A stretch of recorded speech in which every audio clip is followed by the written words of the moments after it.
Hello, everyone. My name is Avinoam Lerner. It's good to be here with you, and I want to welcome you to today's training, where we're going to talk about the missing piece in cancer healing and recovery.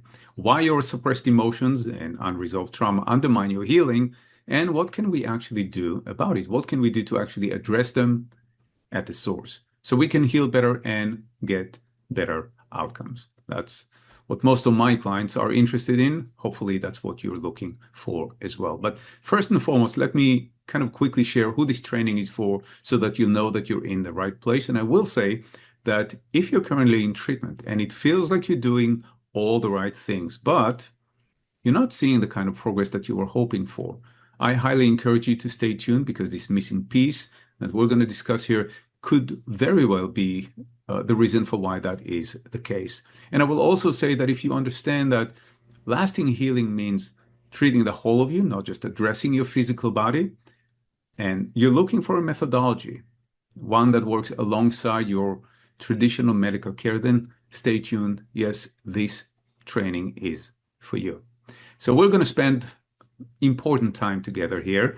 My goal is very simple. It is to simply demystify the healing process so you can fully understand not just the steps you need to take to support your healing and recovery, but understand the science, the scientific premise behind it, and the mechanism by which this kind of healing, the healing you desire, is attainable, because that will give you a great deal of confidence in your ability to do this kind of work, to heal and overcome this illness. More specifically, we're going to talk about three main things. We'll start with the challenge, which is why our stress, suppressed emotions, and unresolved trauma fuel this illness that we're dealing with, and why these kind of patterns, why they inhibit our body's ability to heal. So that's the challenge. Then we're going to talk about the remedy, if you will. We're going to talk about why the subconscious mind is the key to resolving these challenges, these patterns, if you will, and improving the efficacy of our medical treatment. And last but not least, we're going to talk about the implementation.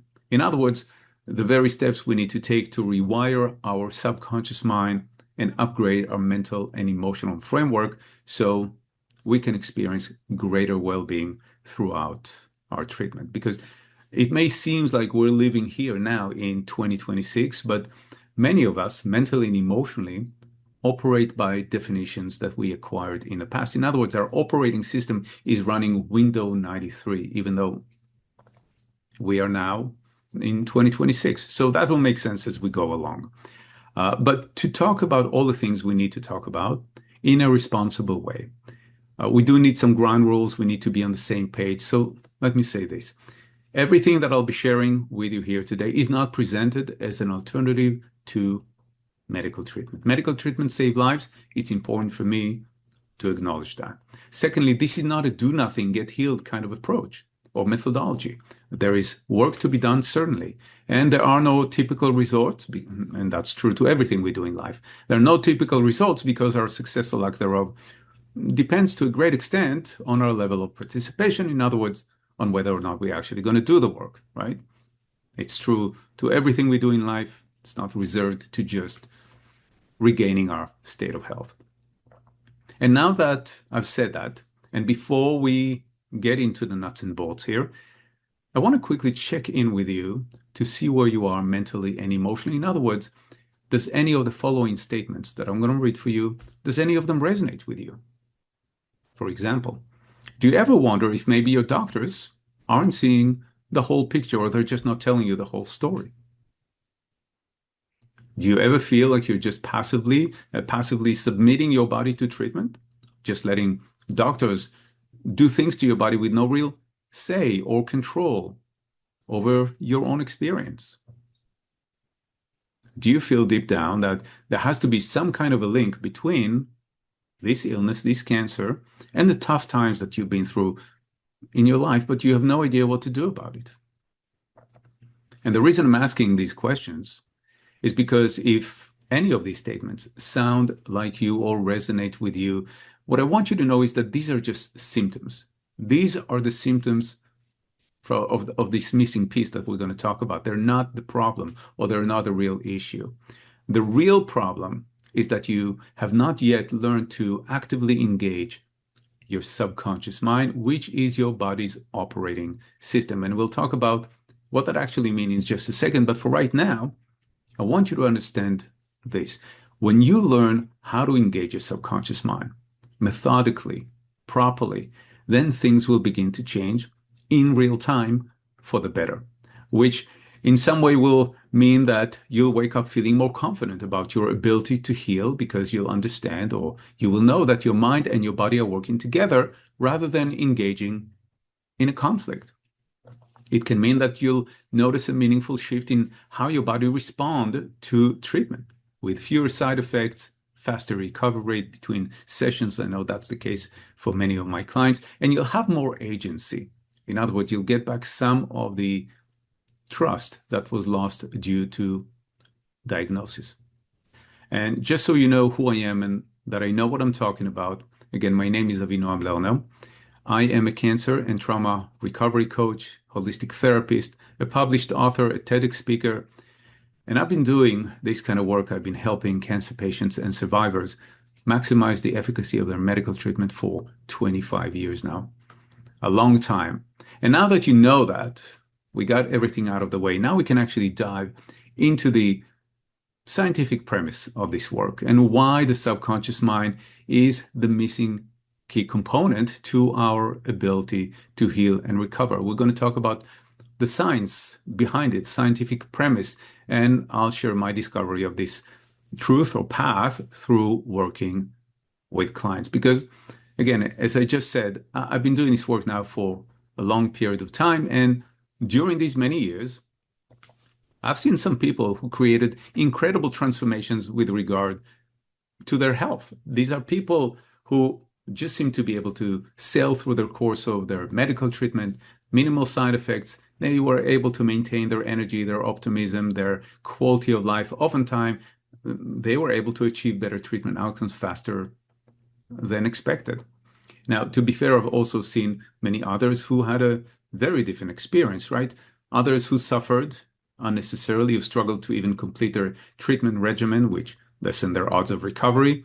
And even after their treatment ended, deemed successful, right? Defined as successful, they were no longer no evidence of cancer. They still lived in constant fear and anxiety of recurrence.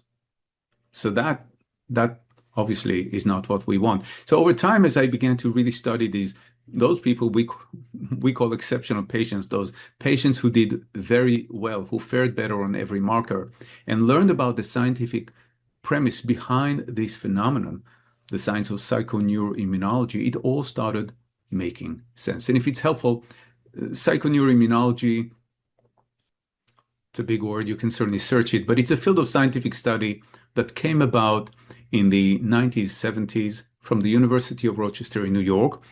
And it outlined, mapped for the first time these pathways of how the mind, the non-physical part of who we are, affect the organic tissue, more specifically our biology and immune system. So we're going to talk about that in just a second. But when you read this science, it became very clear to me that there are 4 specific things that these people we call exceptional patients, that they were doing differently to get different and better results. And most of the time, they weren't even really aware that they were doing anything different, which certainly surprised me. In other words, they were unconsciously competent, and we want to become very consciously competent. We want to be able to predict, to methodically apply the method so that we can get tangible results.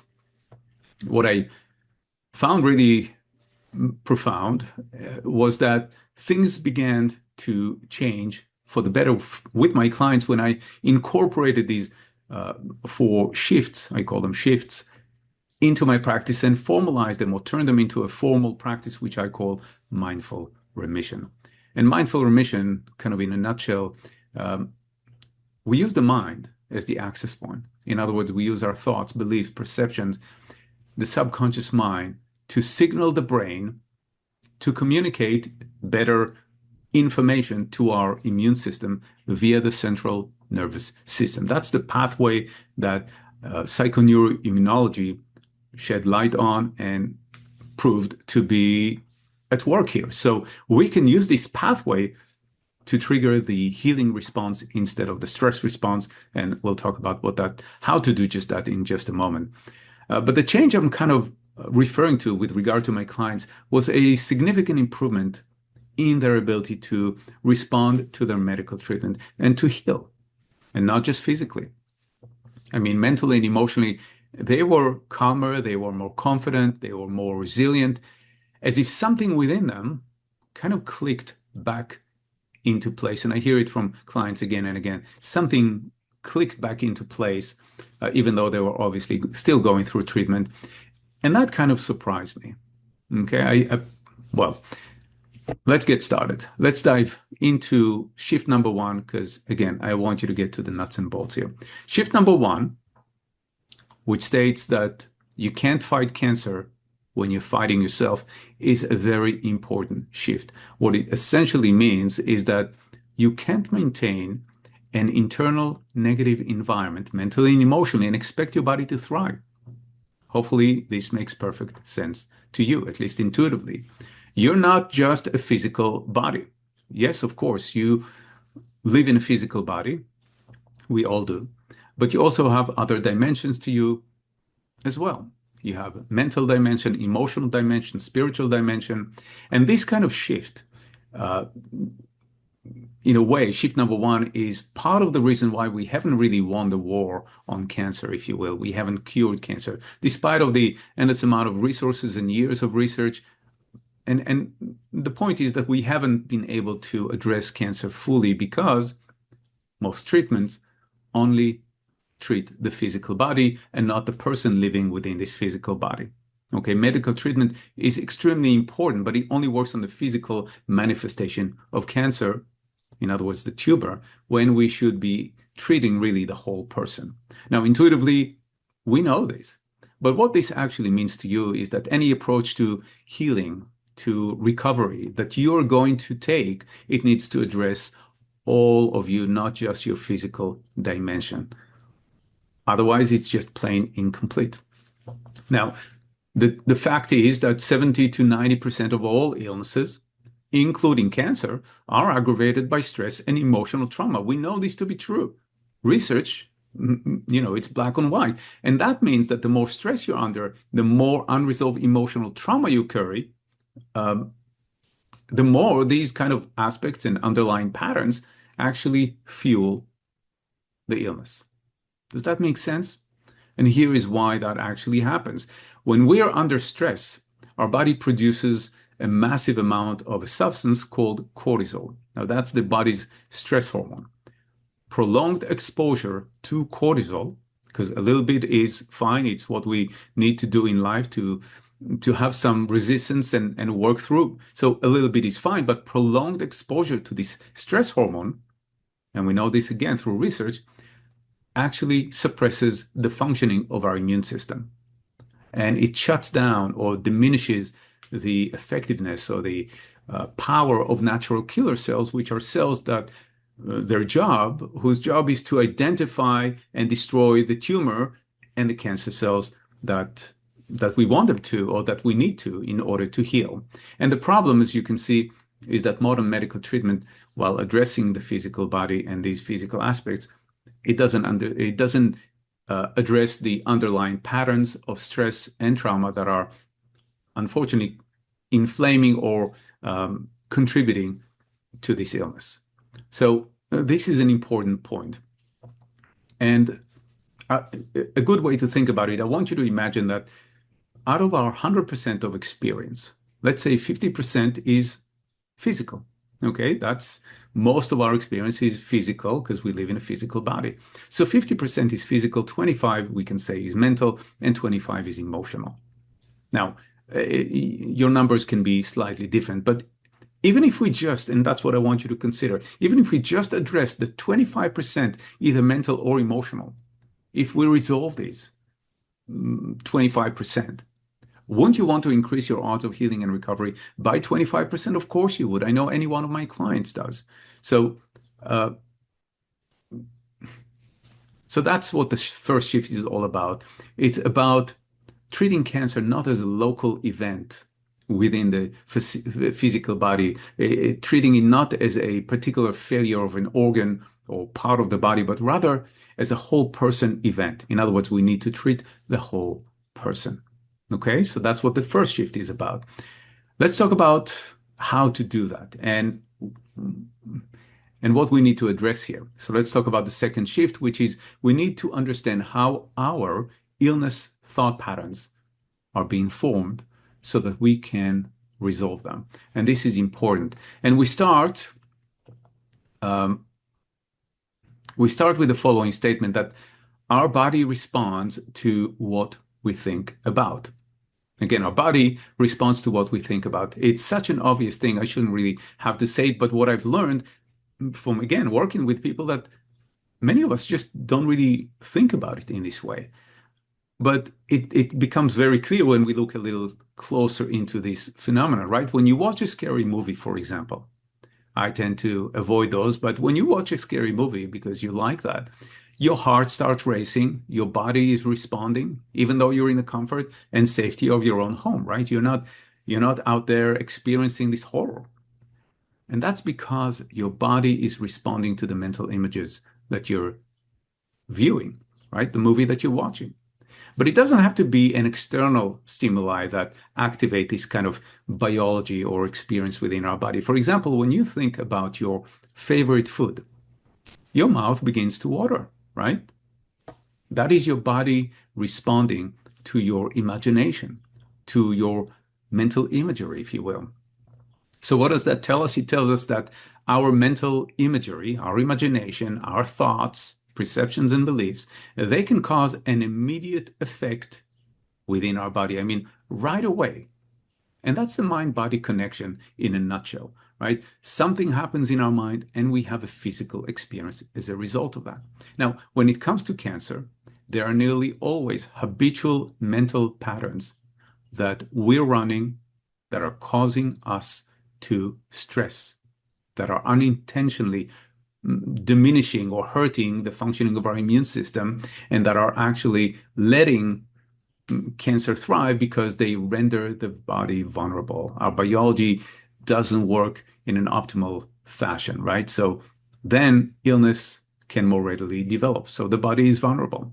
And we can quickly take a deeper look at how this actually works. Now, I will say that you have a conscious mind, we all do, right? But we have a conscious mind, let's say it this way. We have a conscious mind that is logical and rational, which is our thinking mind. And it's the part of our mind that listens to me right now, analyzing, critiquing my words. To simplify things, let's say that the conscious mind is responsible for thinking. Now, we have a subconscious mind as well. And the subconscious mind is our emotional mind. And it is far more powerful. Our subconscious mind runs most of our bodily functions. For example, right now, your digestion is going on, your body temperature is regulated, you're breathing, your heart is beating. In other words, your subconscious mind is responsible for functioning. Okay? To understand just how much more powerful the subconscious mind, the emotional mind is in comparison to the conscious mind, it's helpful to understand that it processes 11 million bits of information per second, compared to only 40 bits per second of the conscious mind. If that's not impressive, let's do the math here, and you will realize that your subconscious mind is 275,000 times faster than your conscious mind.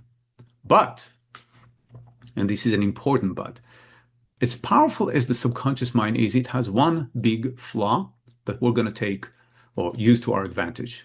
Okay, and that flaw is that it's entirely literal. In other words, your subconscious mind, as powerful as it is, it cannot tell the difference between actual events that are happening in front of us to events that you and me vividly imagine. It cannot tell the difference. Hence the us thinking about our favorite food and boom, the body is responding. Okay. And this is a point worth remembering because this flaw is really the key to hacking our biology and getting better treatment outcomes.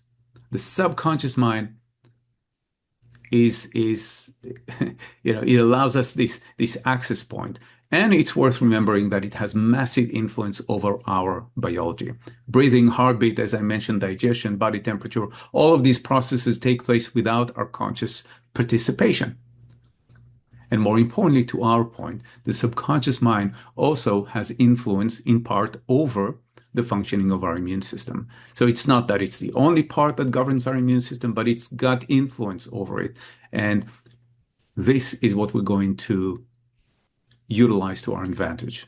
Okay? This flowing design, if you will, is how we intentionally engage and support the healing response within our body. That's how we activate it. The subconscious mind operates on beliefs.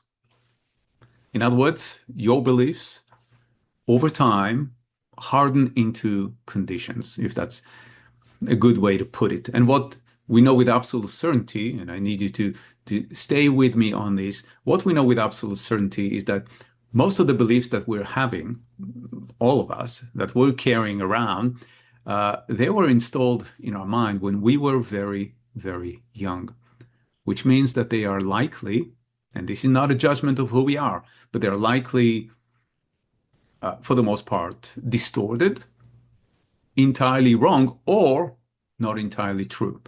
And that's because it's not because we are not smart enough or anything like that, but it's because when we were very young, our mental and emotional or psychological faculties, they were not yet fully developed.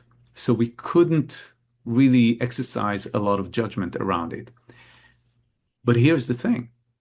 Your subconscious mind, it doesn't know that, and it doesn't care.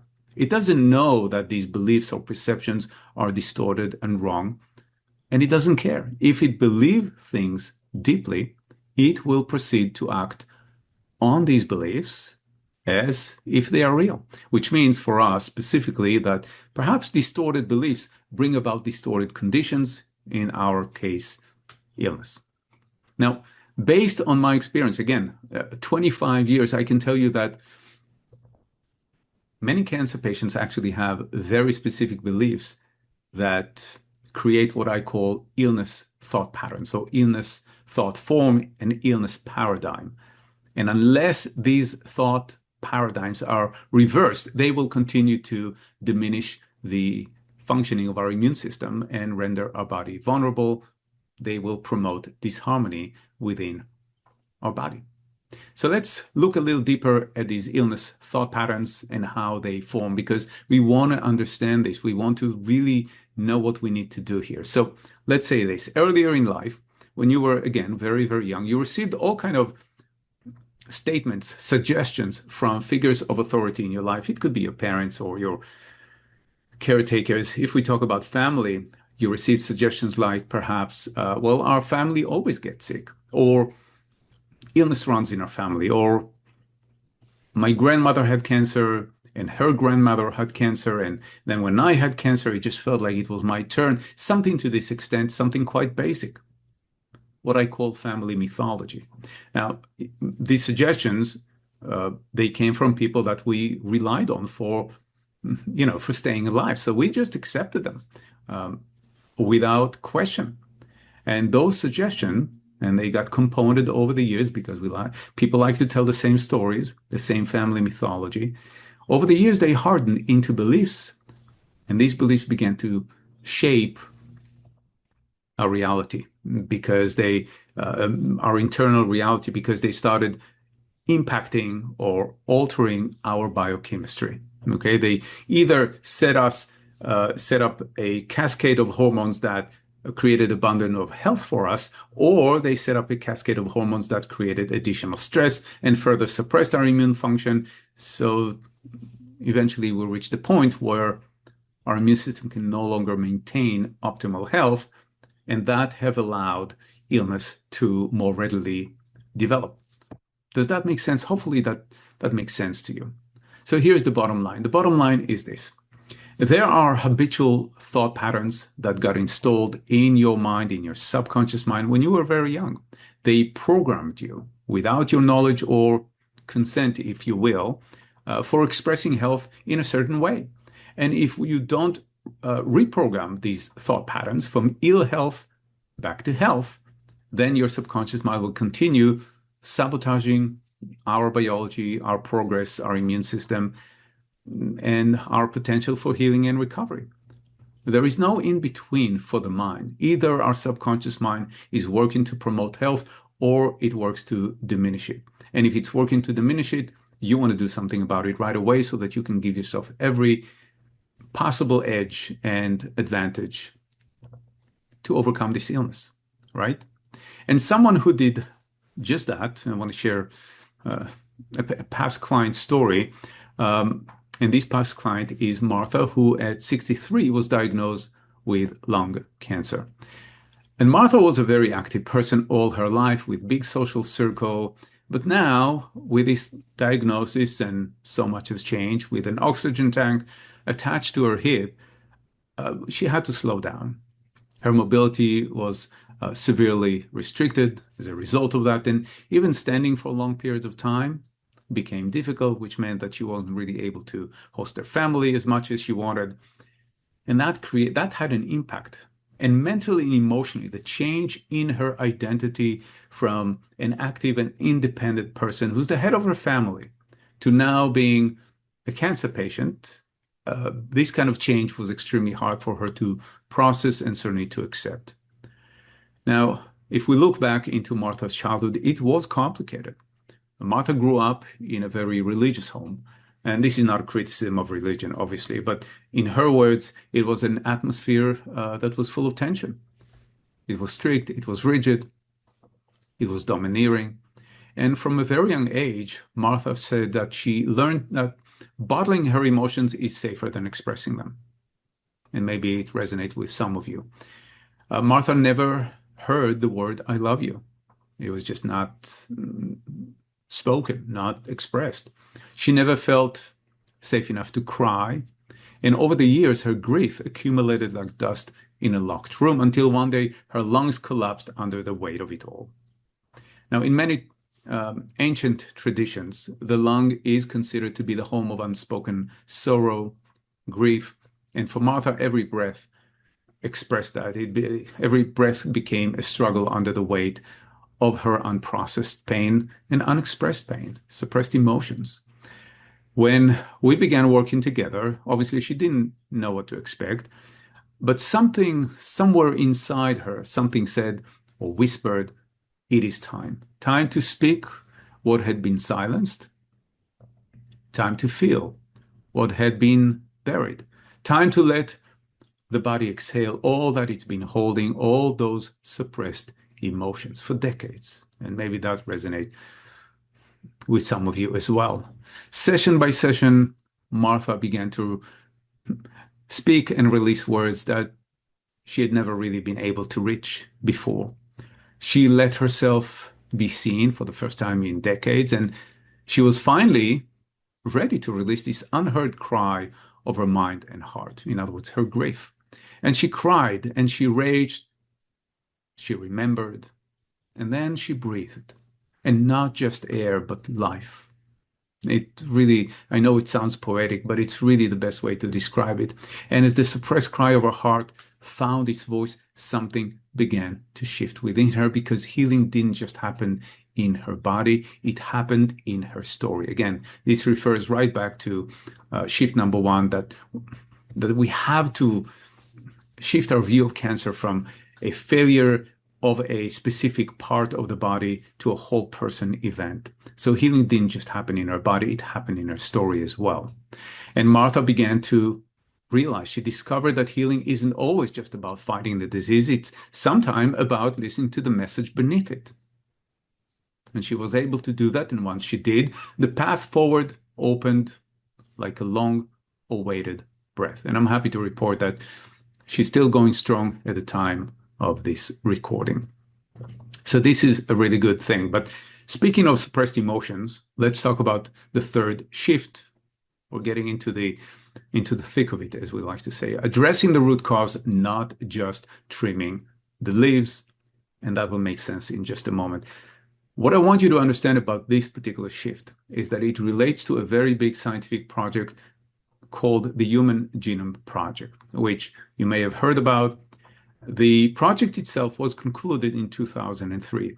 And the theory, when researchers started looking into the Human Genome Project, the theory was that we're going to finally find the individual genes responsible for illnesses such as cancer. So the implication here was enormous. But that was a false theory, because what researchers have found is that there are a very small number of genes and very many conditions and illnesses. So that theory didn't hold water. Then they went back to the drawing board, and what was eventually concluded is that it's not a particular gene per a particular condition or illness, but rather it's a combination of genes. Some of them are turned on, some of them are turned off, that express in a specific condition or illness. So that was a very big step forward, but then they had to ask the following question, the very important question. Okay, if certain things are genes, certain genes are turned on and some of them are turned off, what causes that? What turns some genes on and what turns some genes off?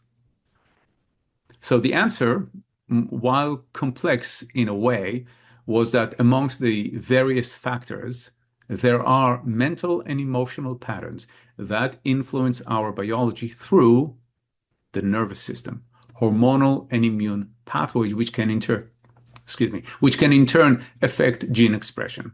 Okay, so very important.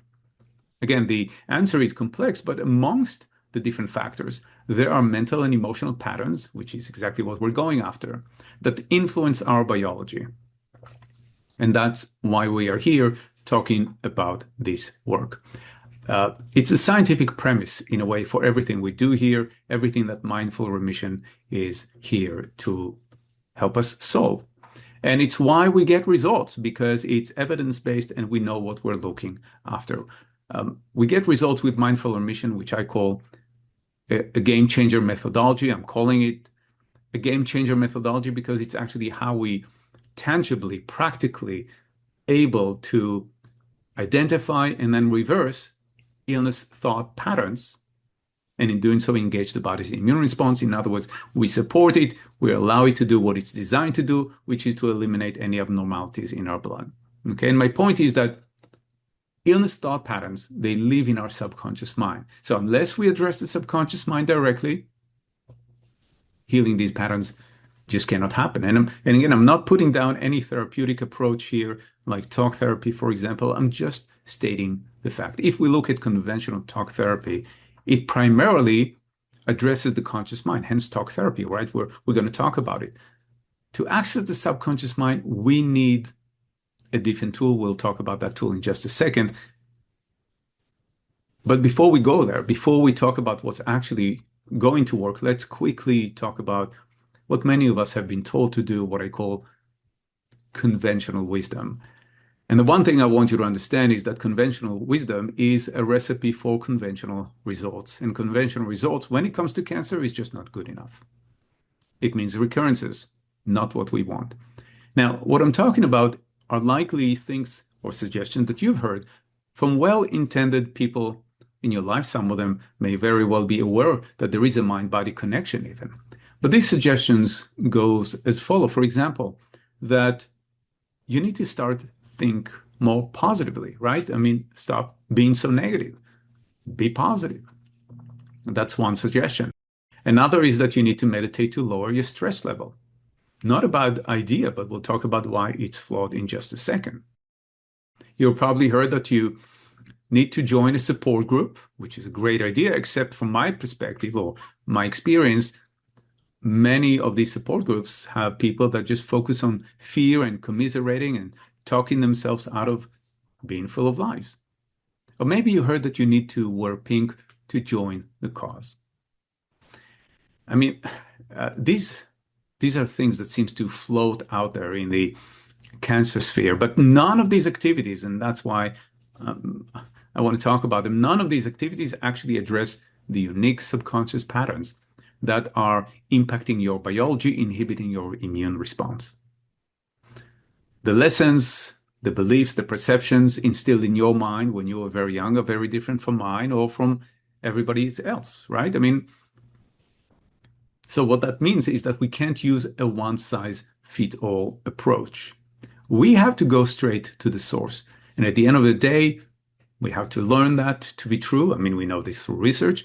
Our biology and immune system, they don't respond to conscious effort. They just don't respond to conscious effort. They respond directly to signals from the subconscious mind, the emotional mind again. So, and a somewhat humorous visual that I like to use about this kind of surface level conventional wisdom tools is I want you to imagine that you're trying to upgrade your laptop computer performance by painting your monitor a different color. But that's what many of these surface level, even mind-body approaches to cancer, that's what they're trying to do. They're only working at the surface level of the conscious mind. And either, completely ignore the subconscious mind or they just can't change the deeper programming or the mental code properly. So whatever approach you're going to use, I'm just saying you need to go directly to the subconscious mind if you really want it to work. And now that we know what doesn't work, we can actually talk about what does. Okay, and here it is. Here is the new way, which highlights mindful remission way, which highlights the fact that we need to access and reprogram the subconscious patterns that are inhibiting our biology and immune response. And it works like this. I will just kind of give you an overview and then go step by step. So the first thing we need to do here is to locate in the subconscious mind the event, the initial event that planted the seed for a particular illness thought pattern.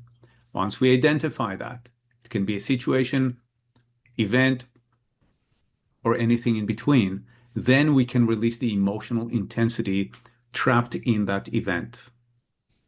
We then can begin to look at this event from a different perspective, come to a new decision about what that actually meant. In other words, reverse the incorrect perceptions that or the meaning that we have assigned to that event, and then we can apply forgiveness. We'll talk about what that means in just a moment. And then we can assimilate all of it into our present awareness so it's automatic. Okay, so let's take it step by step because this is really the heart of the matter here.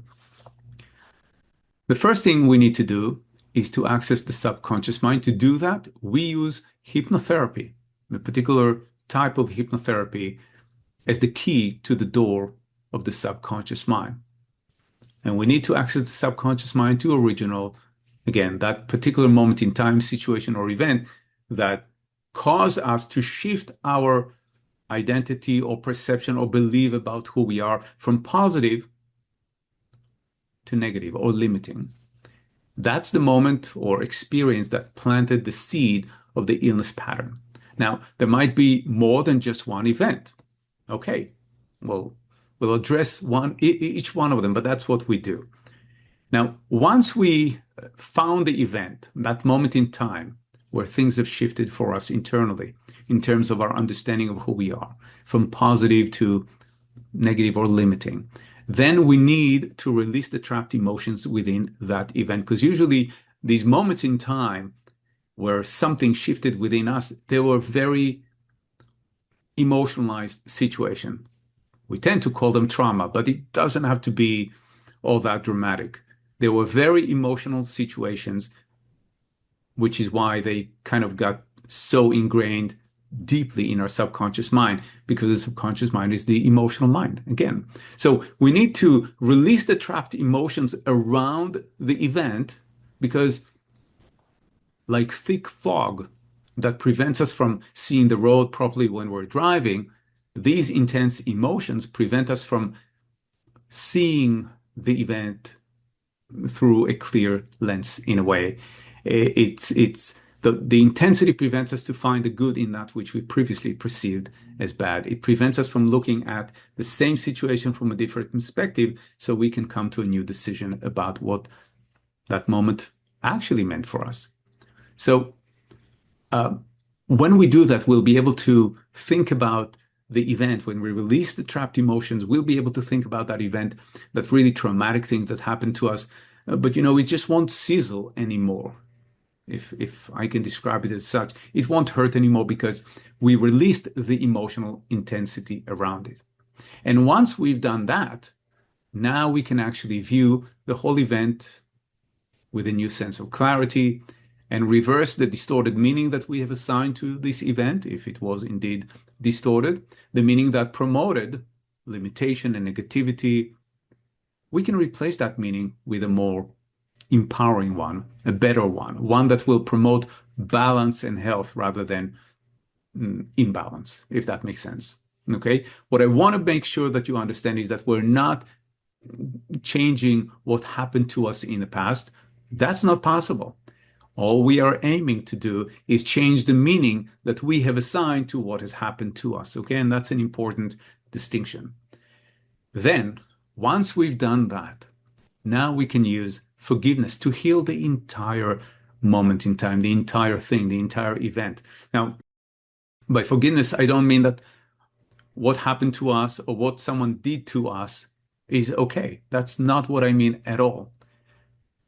What I mean about by forgiveness, in the context of mindful remission at least, is that we're no longer going to allow this particular event or that particular person to hold sway over our lives or health. Okay, we're not going to allow that event or person jeopardize our ability to heal and recover. We're not doing that anymore. And finally, when we have applied forgiveness, we can integrate the whole thing so it's automatic, and the health thought pattern completely overrides the illness pattern that was there before.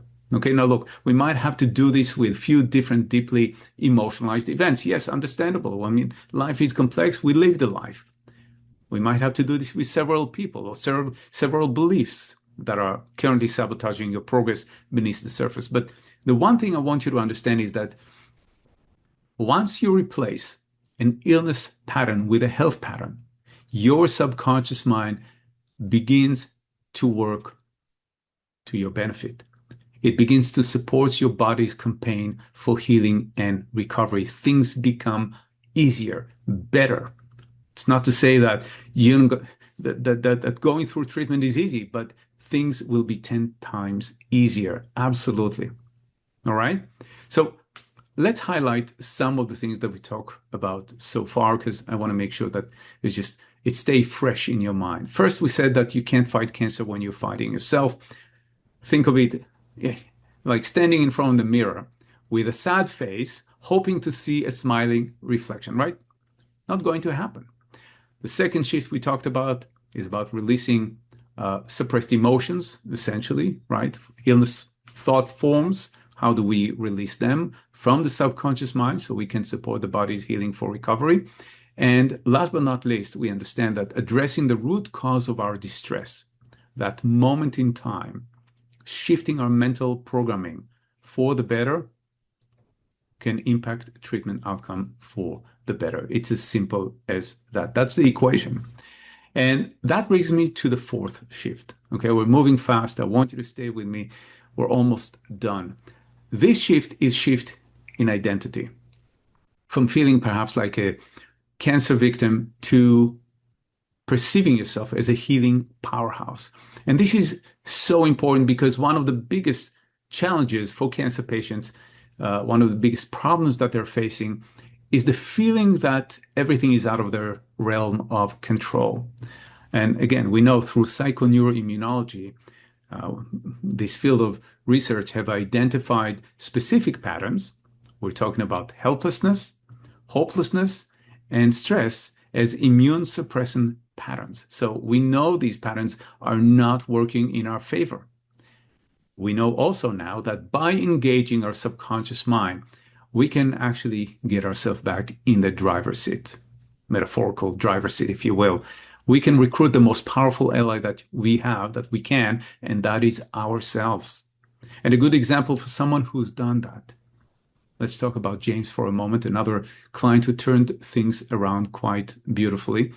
Now, James was diagnosed in 2019 with prostate cancer, and he was 60 years old. And after his surgery, he found himself grieving a great deal, not just for the physical loss of his libido, but for something much deeper. His sense of identity, something shifted. His value and worth, his manhood. In other words, his emotional pain, it was running much deeper than the diagnosis.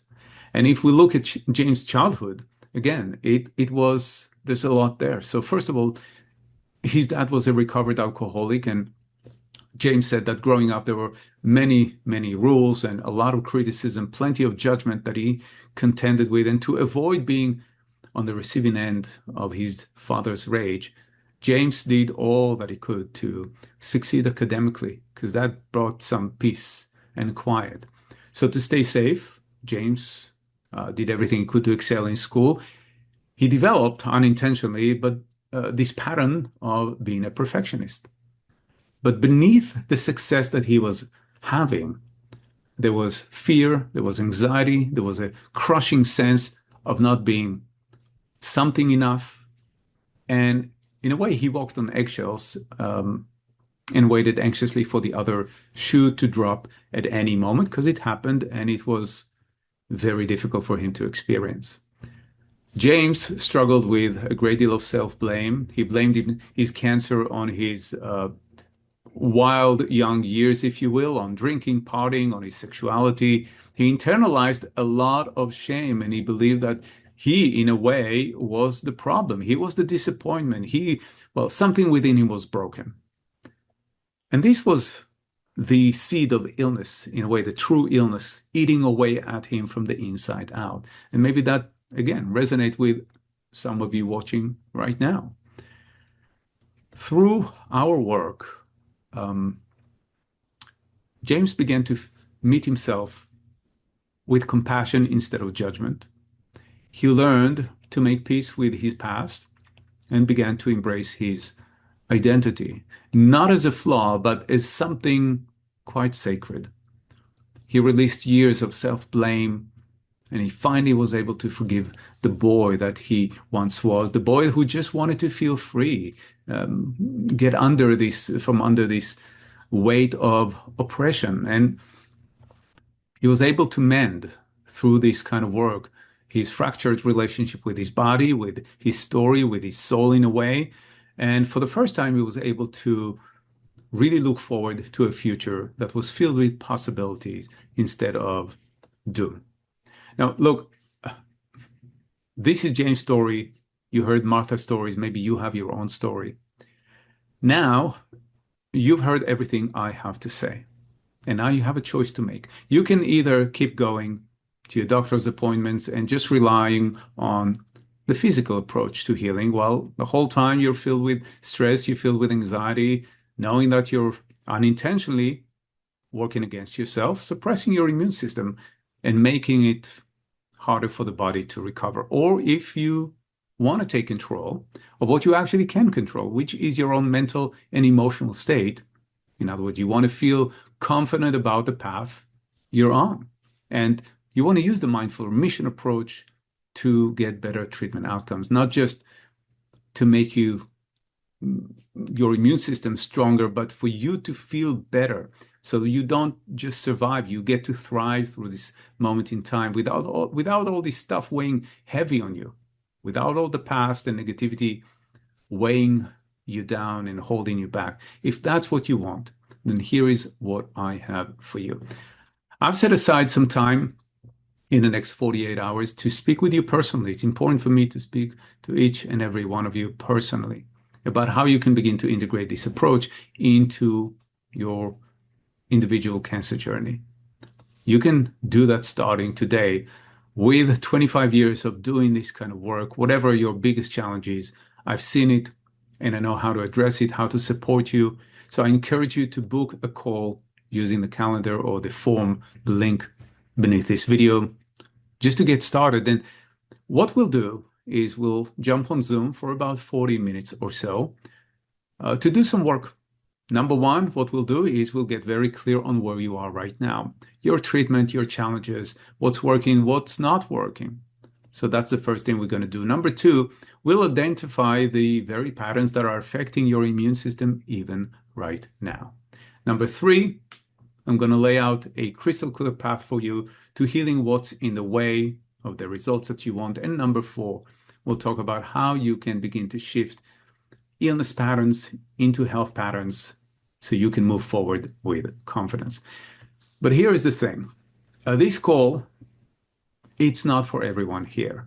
It is for you, and I want to be just very clear. It is for you if you're currently, as I said, going through treatment and you understand that a physical approach to healing is just not enough. It's not enough for lasting healing. It is for you, this kind of call, if you recognize that unless you change the internal environment in your mind, the internal environment that produced illness in the first place, that unless you change that environment, that it'll just come back again and again. The symptoms will come back again and again, and that's unacceptable to you. So then it's for you, and it's for you if you want to leave no stone unturned. You're willing to invest in yourself in a way to get the best possible outcome. If all this is true for you, then absolutely use the form, the link beneath this video to book your consultation right now. And if I didn't mention it, this is a free consultation. In other words, there's no charge for this call. Having said that, I do want to say that there's only so many people I can talk to and support, so many spots on my calendar. The purpose of this kind of consultation is for us to meet so we can find out what's possible for you moving forward. See if you're a ready candidate for this kind of work. Okay? All right. Well, once again, thank you so much for joining me here today. My name is Avinoam Lerner, and I hope that now you can see that the healing you desire is actually attainable, that the scientific premise behind it is solid. And what I really want you to know is that it doesn't have to be this hard. I mean, no one's going to tell you that going through cancer treatment is easy in any way, but it just doesn't have to be this hard, or as hard as it has been. If your mind is unintentionally self-sabotaging your progress because there's a conflict right there in your mind, in your subconscious mind, just know that we can resolve this conflict. And when we do, everything gets 10 times easier, so you don't have to struggle. The struggle is optional. The anxiety is optional. The fear is optional. So click the link under this video. Use the calendar to book your appointment, and we'll be talking very shortly. I look forward to it. Take care.